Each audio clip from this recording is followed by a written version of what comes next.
স্বপ্ন পূরণ হলেও সেই স্বপ্ন কেড়ে নিল উত্তরায় বিমান বিধ্বস্তের ঘটনায় নিহত পাইলট ফ্লাইট লেফটেন্যান্ট তৌকির ইসলাম সাগরের প্রাণ। ছোট থেকেই মেধাবী সাগরের ইচ্ছে ছিল পাইলট হবার। ক্যাডেট কলেজে পড়াশোনা করা সাগরের পরিবার চেয়েছিল ছেলে পড়াশোনা শেষ করে সেনাবাহিনীর অফিসার পদে চাকরি করুক, কিন্তু সাগরের ইচ্ছে ছিল পাইলট হবার। বলছিলাম সাগরের মামা শওকত আলীর কথা। সাগরের মামা শওকত আলী জানান, সাগরের পরিবার আত্মীয়স্বজন সবাই রাজশাহীতে স্থায়ীভাবে বসবাস করে দীর্ঘদিন ধরে।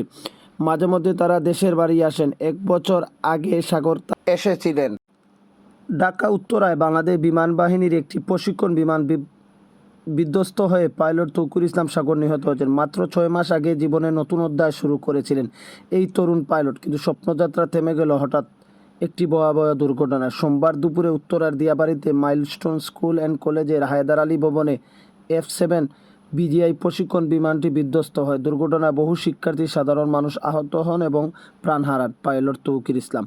পাইলট তৌকিরের মেজর চাচা মতিউর রহমান জানান, সাগরের বিয়েটা মাত্র 6 মাস আগে হয়েছে, সেখানে কোনো সন্তান হয়নি। সে সম্প্রতি রাজশাহীতে এসেছিল পরিবার দেখতে। সোমবার দুপুরে হঠাৎ তার মৃত্যুর খবর পেলাম।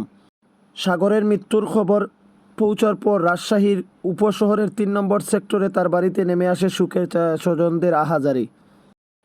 জানা গেছে, বিমানটি প্রশিক্ষণ উড্ডয়নের সময় যান্ত্রিক ত্রুটির কারণে নিয়ন্ত্রণ হারিয়ে উত্তরার 11 নম্বর সেক্টরের মাইলস্টোন স্কুল অ্যান্ড কলেজ মাঠে বিধ্বস্ত।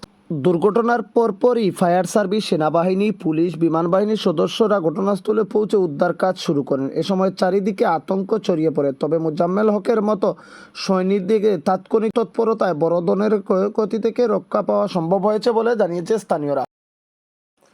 এদিকে রাত 2:30টার দিকে আজকের এইচএসসি পরীক্ষা স্থগিত হয়েছে বলে জানা গেছে। মৌলভীবাজারের বড়লেখা থেকে আহমেদ নোমান, সুপ্রভাত, সিলেট।